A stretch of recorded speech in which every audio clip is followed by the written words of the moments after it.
There's a kind of silence that's hard to explain, one that creeps into the spaces once filled with laughter, stories, and a clinking of coffee cups over morning chats. It's not the kind of silence that follows a pause. It's the kind that settles in when something deeper is shifting. If you've ever sat across the table from an aging parent or grandparent and noticed that they barely touched their favorite meal or responded only with a soft smile instead of their usual animated stories, you might have felt it too. A quiet, unspoken change. Most people don't recognize the signs right away. We're conditioned to look for the obvious: pain, illness, dramatic decline. But the body doesn't always speak that loudly. Sometimes it whispers. And if we don't learn to listen, we may miss our chance to honor the final chapters of someone we love. In this story, I want to bring those whispers to the surface, to help you recognize the subtle signs that your older loved one may be entering their final years, not to scare you, but to help you appreciate the time you have left. Through the lens of elder wisdom, healthy aging, and compassion, let's explore 5 of the most overlooked yet powerful signs: loss of appetite and social withdrawal. 1. Reduced appetite and silent weight loss. The vanishing hunger, when food no longer matters. It started with Sunday dinner. Emma, 82, always made a ritual. Roast chicken, buttered carrots, soft rolls. Her grandchildren would gather around the table, and she'd beam with quiet pride. But one evening, she barely touched her plate. "I had a late lunch," she said. No one thought much of it. But the following week, her plate remained half full again. And again, the dishes she once loved were now left untouched, her favorite tea cooling in the cup beside her. A loss of appetite in seniors isn't always about picky taste or digestive discomfort. For many, it's a deeper signal, the body's quiet preparation for its final journey. As the need for energy declines, so does a desire to eat. What once brought joy becomes optional, even burdensome. This shift often unfolds slowly. First, a skip meal. Then, "I'm just not hungry today." You may hear them say, "Food doesn't taste right anymore," or "I just don't have an appetite." The truth is, it's not just about food. It's about detachment from the rhythm of life. For those navigating life after 70, appetite is more than a nutritional concern. It's a marker of emotional and physical vitality. When it fades, we need to ask, what is their body trying to tell us? But here's where compassion plays its role. Rather than pushing food, guilt-tripping, or coaxing one more bite, try something different. Share smaller portions of meals they once loved. Sit beside them. Talk, laugh, or simply be present. Sometimes what nourishes isn't food, it's connection. Understanding this gentle retreat from food is a key part of senior health. It allows us to meet them where they are, not where we wish they still were. 2. Withdrawal, less talkative, reduce social connection. The disappearing voice, when conversation becomes a whisper. There was a time when Emma would light up any room. She remembered everyone's birthday, had questions for every grandchild, and could recall stories from decades ago with surprising clarity. She was a family's heart. But then something changed. She still showed up to gatherings, still smiled at jokes, but she spoke less, much less. Instead of sharing stories, she sat quietly. Instead of asking questions, she simply nodded. And when the room filled with conversation, she began to fade into the background. This gradual withdrawal from interaction is one of the most subtle, yet profound signs of decline. Not because of cognitive failure or sadness, but because the spirit is slowly turning inward. As people enter their final stage of healthy aging, there's often an instinctual pull to let go, to untangle from the external world. It's not that they don't care, they care deeply. But the energy it takes to stay involved becomes harder to summon. This is not the time to insist they talk, to ask endless questions, or demand enthusiasm.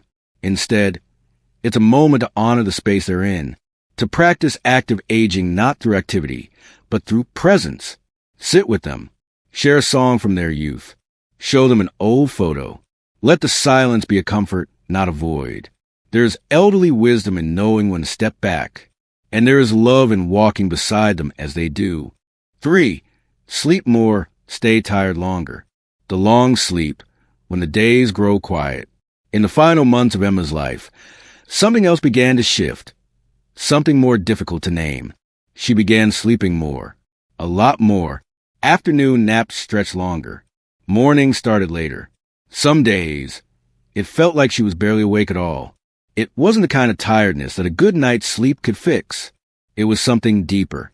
As if her body, wise in ways we cannot fully understand, was quietly conserving its final reserves of energy, as if she was gently retreating from the rhythm of daily life. This kind of slowing down isn't unusual in the elderly, but when sleep becomes a dominant part of their day, when even their waking hours feel blurred and fleeting, it may be a sign of something more profound. According to many hospice nurses and geriatric doctors, this deep fatigue often appears in the last stages of life. It's the body's way of preparing itself for closure. And yet, it's easy to misread. We encourage them to stay awake, to get some fresh air, to fight through the fog. But sometimes, what they need most isn't stimulation. It's rest, stillness, acceptance, the space to surrender without judgment. For those navigating life after 70, especially in the presence of chronic illness or decline, senior health becomes less about productivity and more about peace. Active aging in this chapter doesn't mean more activity. It means meaningful stillness. If your loved one sleeps more, speaks less, and moves slower, don't assume they're slipping away from life itself. They may be slipping towards something greater, a place of quiet knowing. And in that knowing, there is often a form of elderly wisdom that speaks through silence more clearly than words ever could. For be calm, let go, share deep feelings. The gentle peace when acceptance arrives. Perhaps the most beautiful and most misunderstood sign of nearing life's end is a sudden calmness that seems to come out of nowhere. Emma, who had once worried about everything, whether the kids were eating enough, whether the garden needed watering, whether the world was spinning too fast, became strangely peaceful. She smiled more often, even when there wasn't a reason. She began saying things like, "I've lived a full life," or "Everything will be okay." She started telling stories that no one had heard before. There was a softness to her presence, a lightness in her voice. She no longer fought the inevitable, she accepted it. This emotional shift, often called the inner letting go, is one of the most mysterious forms of elderly wisdom. It's as if something within them awakens, not out of fear, but out of understanding. They're no longer clinging to the past or bracing for the future. They are simply here. Fully, quietly, profoundly here. For caregivers and family members, this stage is often bittersweet. We want to hold them tighter, to beg for more time. But perhaps the kindest thing we can do is to listen, to let them speak, to let them reminisce, to let them make peace. In the realm of advice for seniors over 70, this may be the most important lesson of all. When peace comes, let it in. Don't rush to reassure them. Don't say, "Don't talk like that." Instead, ask, "What are you feeling?" Or, "Is there anything you want to share?"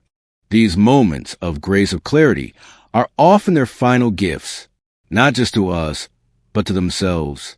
5. Unexpected bursts of energy before leaving. The bright spark. One last light before goodbye. It was 3 days before Emma passed. After weeks of near silence, little appetite, and long hours of sleep, something changed. That morning, she woke up early. Her eyes were brighter. She asked for scrambled eggs and toast, her favorite breakfast. She even laughed at a joke her grandson made, the sound of it startling in its familiarity. That day, she was more herself than she had been in months. Her children called each other in surprise. "She's getting better," they whispered, clinging to hope.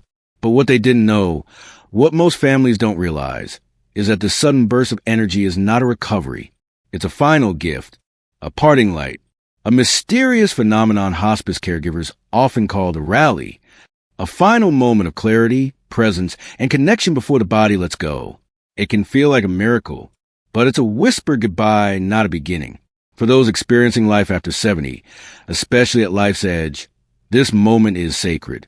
It often comes with smiles, old memories, unfinished conversations, or one last expression of love. In the language of elderly wisdom, it is closure in its purest form. If your loved one ever experiences this spark, don't rush to plan what's next. Don't assume you've been given more time. Instead, pause. Hold their hand. Say the things that matter. Listen with your heart wide open. This moment will not last, but it will stay with you forever. Closing reflection: how to live while we still can. It's never easy to watch someone fade. The quiet signs: lost appetite, fewer words, deep sleep, unexpected peace, and that one last moment of energy can leave us feeling helpless, confused, even afraid. But behind each of these signs lies a truth: that the body, like all of life, knows how to say goodbye. The greatest gift we can offer is not to resist these changes, but to honor them. Let this be your gentle reminder.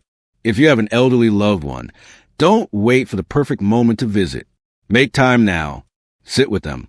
Talk about their childhood. Ask questions you've never asked. And when the words stop coming, be still with them. Share the silence. When their appetite fades, serve them something small and familiar, not for nutrition, but for comfort. When they speak of the past or of peace, listen. Don't dismiss. Don't rush. Most of all, don't try to fix what isn't broken. Dying is not a failure. It's a natural part of healthy aging. In a world obsessed with youth and productivity, we often forget the beauty of slowing down. But elderly wisdom teaches us something rare. That presence, not performance, is what gives life its meaning. So let us walk beside our elders, not just in their strength, but in their surrender, because in doing so, we learn how to live better too. Thanks for watching. Leave a comment with number 1 to let us know you watched the whole video. We appreciate it. Subscribe and hit the notification bell for more great content. See you in the next video.